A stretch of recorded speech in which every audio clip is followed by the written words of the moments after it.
감성경제방송 돈다방 미쓰리 8월 26일 금요일 방송 시작하겠습니다. 자, 오늘 돈다방 미쓰리는 8월 25일 목요일 뉴욕 증시 마감 현황 점검해 볼 텐데요. 목요일 뉴욕 증시는 다우지수가 0.98%, S&P 500이 1.41%, 나스닥이 1.67% 상승했습니다. 제가 일요일 방송에서부터 이번 주 내내 여러분들께 세뇌시킨 내용이 뭐였냐면 증시가 하락해도 잭슨홀 미팅 때문이요. 증시가 상승해도 잭슨홀 미팅 때문이라고 한다. 그런데 우리가 생각하고 있는 26일 잭슨홀 미팅에서 제롬 파월 연준 의원의 어떤 그 연설이 과연 시장에 어떤 자극을 줄 만큼 무언가가 나올 것인가, 그렇게 생각하지 않는다라는 내용이었잖아요. 만약에 제롬 파월 연준 의장이 미국 경제 겁나게 좋아요 라고 얘기하면 시장은 그래? 미국 경제 좋아? 그럼 9월 달에 75bp 가자 라고 할 거고요. 만약에 경제 상황이 그렇게 예전 같지 않습니다 라고 얘기하는 순간 시장은 경기 침체인 거야? 라고 받아들일 겁니다. 따라서 쪼다인 제롬 파월 연준 의장은 잭슨홀 미팅에서 굉장히 애매모호한 얘기를 할 겁니다. 미국 경제는 좋다. 그런데 물론 예전 같지는 않지만 그래도 좋다. 인플레이션은 정점을 찍었지만 그래도 아직까지는 조금 더 지켜봐야 된다. 이렇게 애매모호한 얘기를 할 거다라고 말씀을 드렸습니다. 그래서 제가 어제 예전에 제가 읽어드렸던 그 책의 문구 중에서 되게 지나고 나면 쓴 웃음을 짓는 게 바람이지만 당시에는 하늘이 허락한 사랑이라고 생각한다 라는 이야기를 해드리면서 우리가 이번 주 내내 잭슨홀 미팅만 바라보면서 뭔가 나올 것 같은 긴장감과 경계감을 유지했지만 뚜껑 열어보면 별거 아니라는 거죠. 다 지나고 봤더니 아니 일주일 동안 왜 우리는 이렇게 잭슨홀 미팅 했어? 아마 그렇게 될 거다라는 의미로 제가 이 이야기를 해드렸는데요. 드디어 이제 8월 25일 목요일 뉴욕 증시에서 미쓰리의 생각이 반영이 됩니다. 목요일 뉴욕 증시가 상승한 이유가 무엇이냐? 바로 파월 의장이 잭슨홀 미팅에서 기존과 크게 다르지 않은 발언을 내놓을 것 같다. 특별한 거 없을 것 같다. 그래서 뉴욕 증시가 상승했다고 합니다. 좀 허무하지 않으십니까? 여러분들이 아니야 미쓰리 난 잘 모르겠어. 허무한지 안 허무한지 감이 잘 안 와. 라고 이렇게 생각하시는 분들도 계실 텐데 저는 워낙 이런 꼴들을 좀 많이 봤던 사람이잖아요. 그래서 그냥 이번 주 내내 잭슨홀 하더니 그냥 결국 내놓은 이야기가 이거야? 라는 걸 이미 알고 있다 보니까 일주일 동안 뉴욕 증시가 상승하든 하락하든 잭슨홀 미팅 때문이라는 핑계를 대는 그 전문가들이 너무 좀 웃겼고요. 결국에 이제 오늘 밤에 한국 시간으로 이제 내일 새벽이죠. 제롬 파월 연준 의장이 잭슨홀 미팅에서 연설을 하는데 이제는 시장에서 야 잭슨홀 미팅에서 특별한 얘기 나오겠어? 라고 이제 드디어 현실을 직시하는 겁니다. 자, 그렇다면 우리는 이제 궁금해야 해요. 무엇을 궁금해야 되냐면 그래 미쓰리 그러면 8월 25일 목요일 뉴욕 증시는 왜 상승한 거야? 라는 것에 대해서 궁금해 하셔야죠. 왜냐? 바로 경제 지표가 잘 나왔고요. 그리고 연준 의원들의 발언이 살짝 애매모호해졌습니다. 어떻게 애매모호해졌냐면 오늘자로 9월달 FOMC 회의는 25일 남았습니다. 애틀란타 연방은행 총재는요. 금리 인상해야 돼 라고 얘기를 합니다. 인플레이션 급등세가 고점이라고 말하긴 어려운 것 같아 라고 얘기를 합니다. 그리고 캔자스시티 연방은행 총재도 금리 인상해야 돼 라고 얘기하면서 아직 연준이 해야 할 일이 남았어 라고 말합니다. 그리고 필라델피아 연방은행 총재도 8월달 물가지표 기다릴 거야 라고 얘기를 합니다. 그리고 목에 칼이 들어와도 9월 달에 75bp 금리 인상을 해야 된다고 주장했던 세인트루이스 연방은행 총재는 올해 금리를 앞당겨서 인상하는 것이 타당하다라고 얘기를 했습니다. 자, 그 얘기는 뭐냐면 앞으로 남아있는 연준 회의가 9월 달, 11월 달, 12월 달 3번 남았습니다.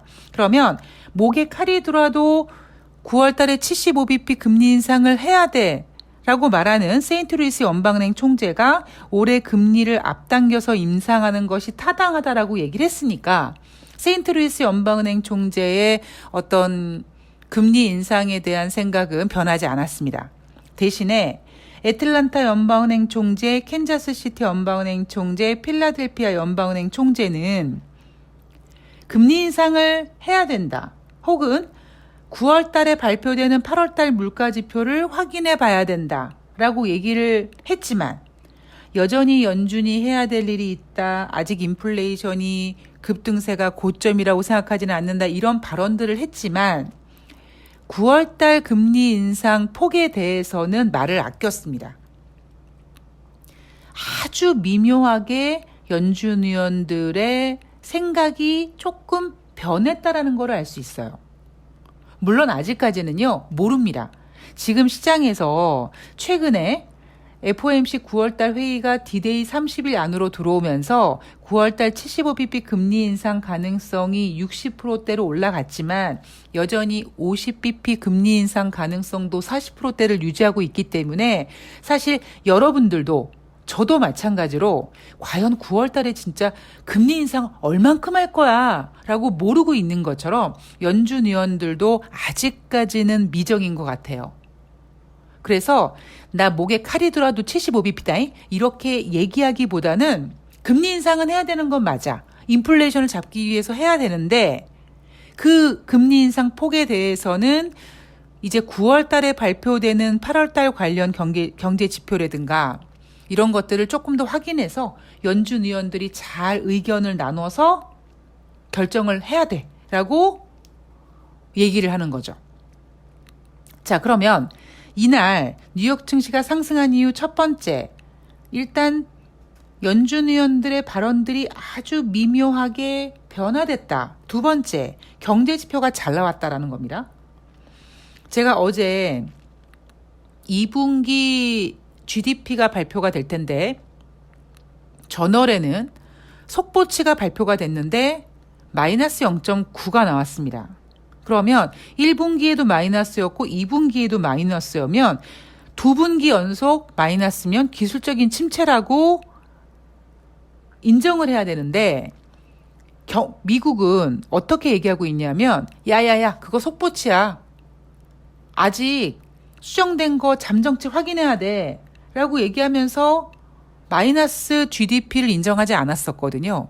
그리고 바로 이날 2분기 GDP가 발표가 됐는데 지난달에 마이너스 0.9라고 했던 그 수치가 마이너스 0.6으로 0.3% 개선됐습니다. 그래서 시장에서는 야 속보치보다 속보치 0.9였거든? 야 속보치보다 잘 나왔어 야.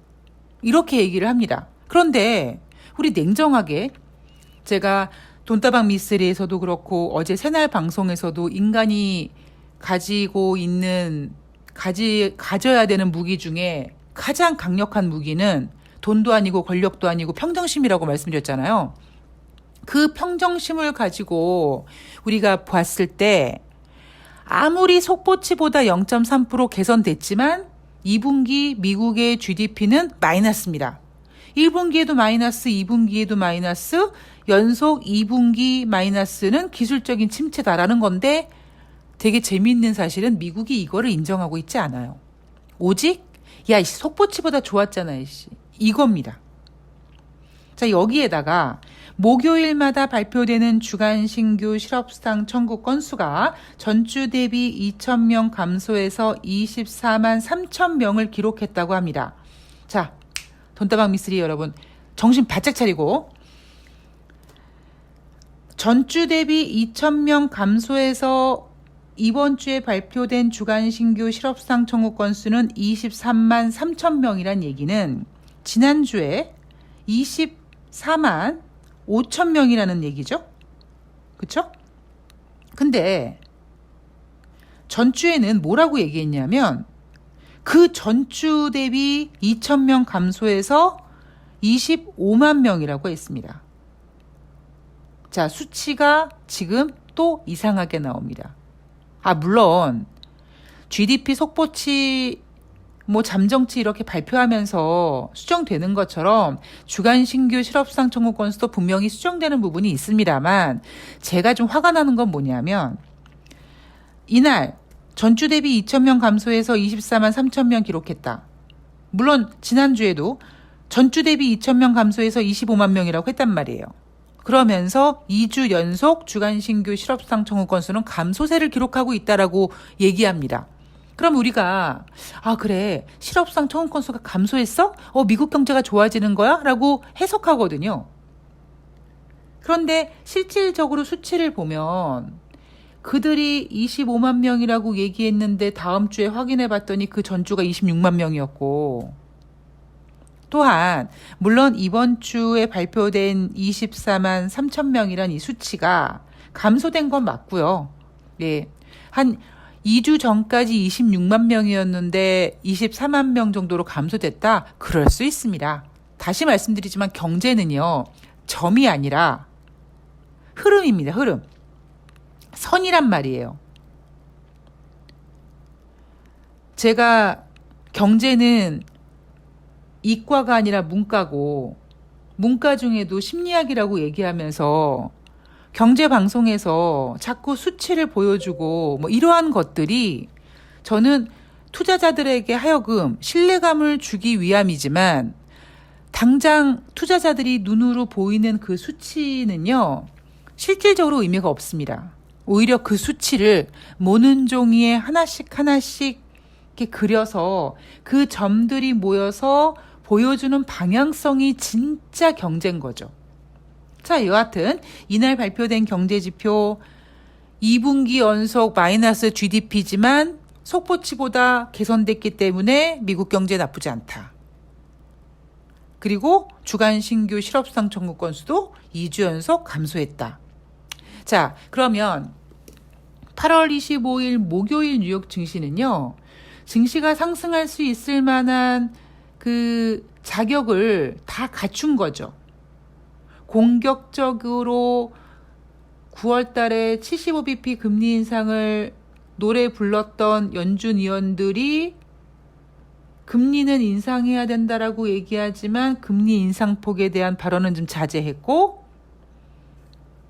세이트 루이스 연방은행 총재는 올해 금리를 앞당겨서 인상하는 것이 타당하다라고 얘기했지만 그냥 그 사람은 그냥 늘 그렇게 얘기하는 사람이니까 그렇게 큰 의미를 두지 않고 오히려 4명의 연준 의원들의 발언 중에서 3명의 연준 의원들이 금리 인상폭을 얘기하지 않았다라는 부분에 조금 더 무게를 둔 것 같습니다. 여기에다가 경제지표 잘 나왔잖아요. 그래서 뉴욕 증시는 경제가 나쁘지 않은데 경제가 침체하지 않은 상태에서 연준 의원들이 금리 인상폭을 구체적으로 제시하지 않았다. 주식시장이 상승하기에는 굉장히 좋은 조건이죠. 지금 주식은요, 지금 뉴욕 증시는 다시 말씀드리지만 중간 선거를 앞둔 미국의 정치적인 색깔이 굉장히 많이 묻었다고 생각을 합니다.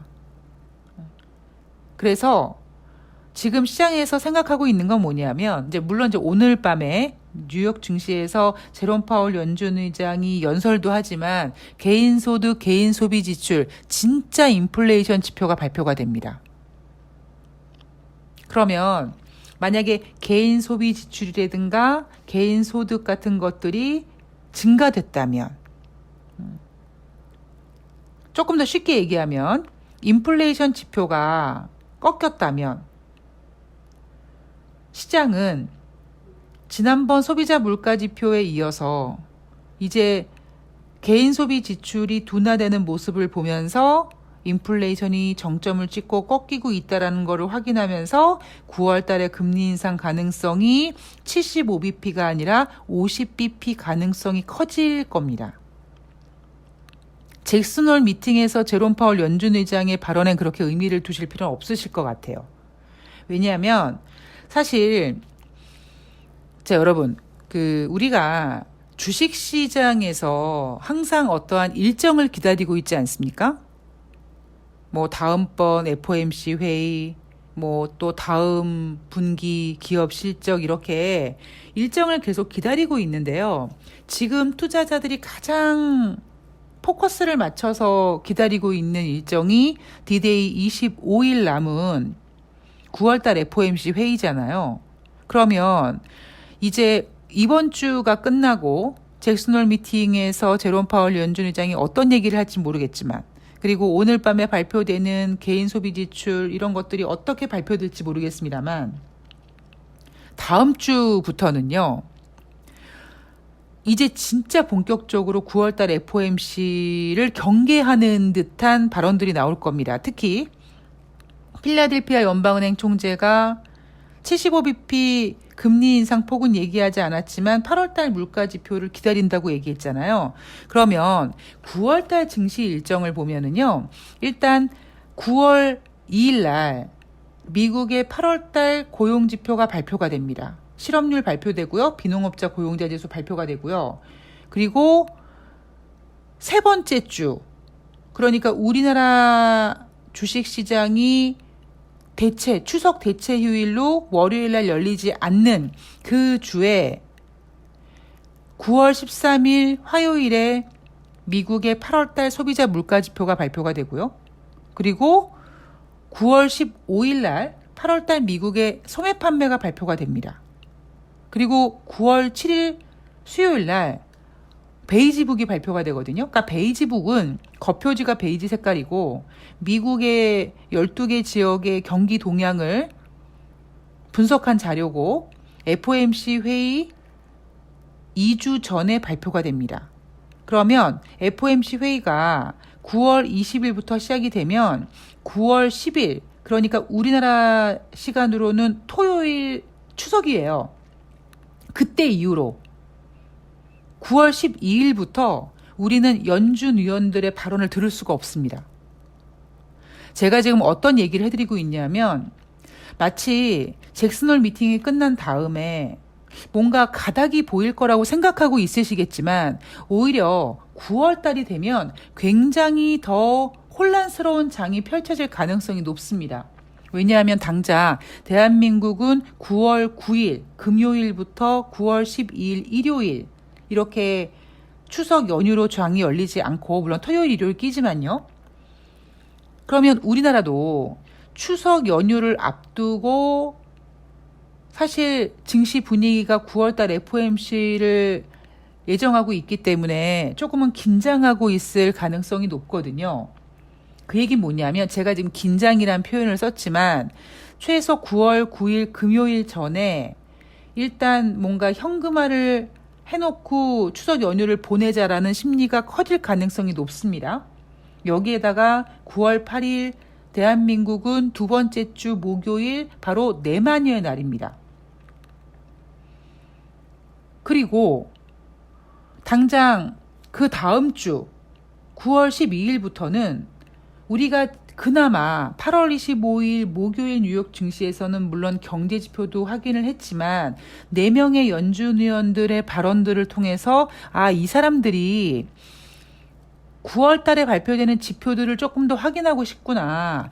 이 사람들이 아직까지 금리 인상폭을 좀 염두에 두지 못하고 있구나. 이 정도 우리가 가늠할 수가 있는데 9월 12일부터는 연준 의원들의 발언들을 들을 수가 없습니다. 블랙아웃 기간으로 들어가기 때문에. 그러면 블랙아웃 기간 동안 8월에 소비자 물가 지표 그리고 소매 판매 이런 것들이 발표가 되면은요. 결국에 일명 전문가들의 입을 빌린 언론들이 그 재료를 가지고 설레발을 칠 겁니다. 그럼 주식시장이 굉장히 혼란스러울 수 있어요. 경제지표가 잘 나와도 걱정, 경제지표가 못 나와도 걱정, 인플레이션이 둔화돼도 걱정, 인플레이션이 다시 반등해도 걱정입니다.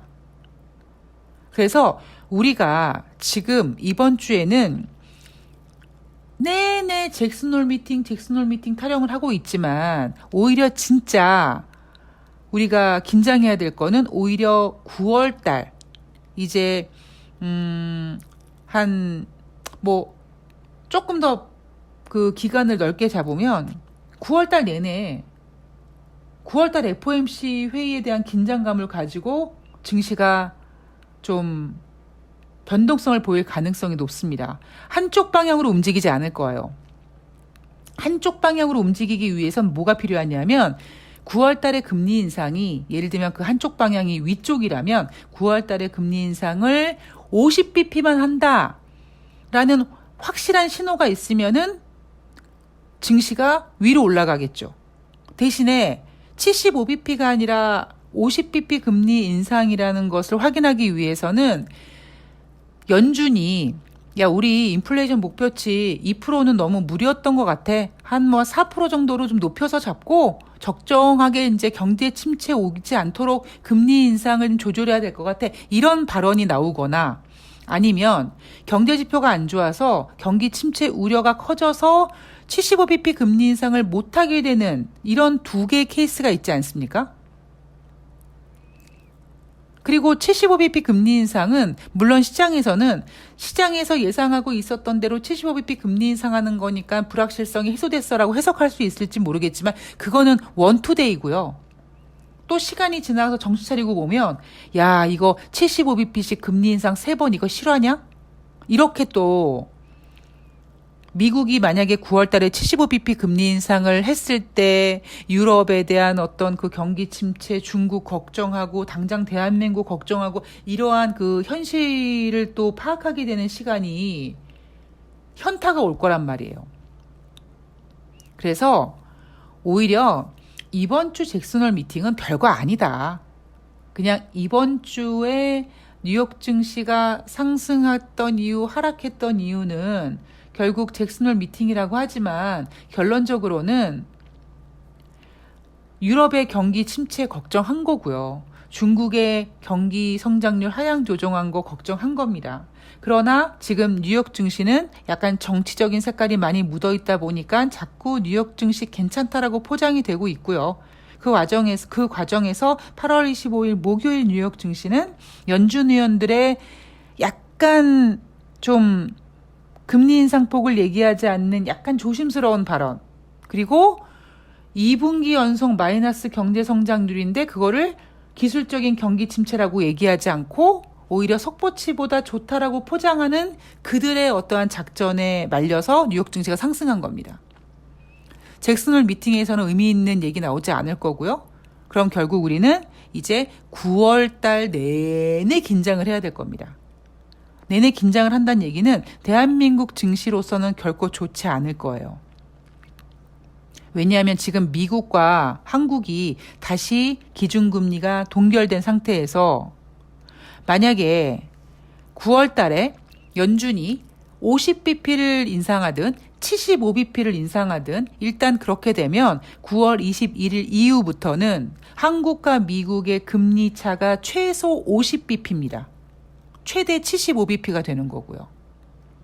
그러면 우리가 지금까지는 미국만 바라보고 전 세계가 미국만 바라보고 저 미국 저 못된 놈 새끼들 저 지네가 그냥 금리 인상 필요할 때는 돈 막 풀고 또 지네가 또 힘들 때는 막 금리 인상해가 전 세계 힘들게 하고 막 우리가 궁시렁 거리지만 강력한 미국에는 깨갱할 수밖에 없잖아요. 그럼 그 미국이 지금 중간 선거를 앞두고 정치적인 색깔을 끼고 있다 보니까 미국은 저렇게 움직이는데 이제 진짜 9월 달 FOMC 회의가 다가오게 되면 제가 앞에서부터 계속 말씀드리고 있죠.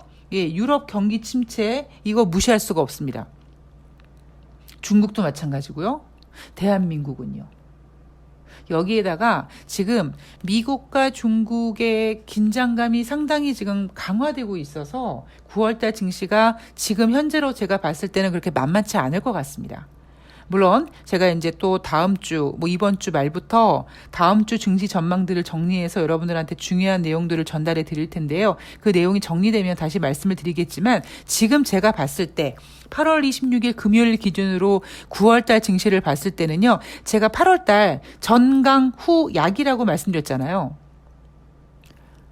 8월 달 중순까진 강해 이렇게 말씀드렸죠. 그런데 오히려 9월 달은 오히려 뭐 전강 후 전약 후강이 될지 전약 후약이 될지 모르겠습니다만 일단 9월 달 FOMC 회의 전까지는 주식시장이 녹록치 않을 것 같습니다. 여기서 얘기하는 녹록치 않다라는 게 꼬꾸라진다는 얘기가 아니라요. 굉장한 변동성을 보일 가능성이 높습니다. 그래서 우리는 이제 9월 달을 대비하고 이제 8월 달 정리를 잘하고 마음의 준비를 좀 하고 9월 달을 대비해야 될 것 같습니다. 자, 오늘 금요일 방송은 여기까지 마무리하고요. 제가 이번 주 내일 토요일 혹은 일요일에 영상을 그러니까 라이브를 하나 시도해 볼게요. 영상은 자신이 없고 일단 라이브를 뭐 망하면은 그냥 비공개로 처리해 버리면 되는 거니까 솔직히 좀 될지 안 될지도 모르겠어요. 그러니까 일단 한번 시도를 해 보고요.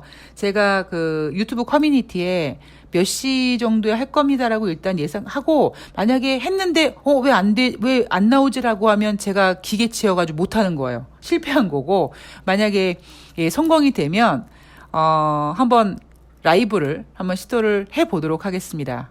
뭐 못하면은 뭐 안 되면은 까짓거 비공개로 처리해 버리죠 뭐. 자, 재미있는 얘기 많이 나눌 수 있는 시간을 제가 준비할 거고요. 될지 안 될지 모르겠습니다만. 여하튼 오늘 하루 고생 많으셨고요. 8월 달 마지막 금요일 마무리 잘 하시고 저는 다음 방송에서 뵙도록 하겠습니다. 고맙습니다.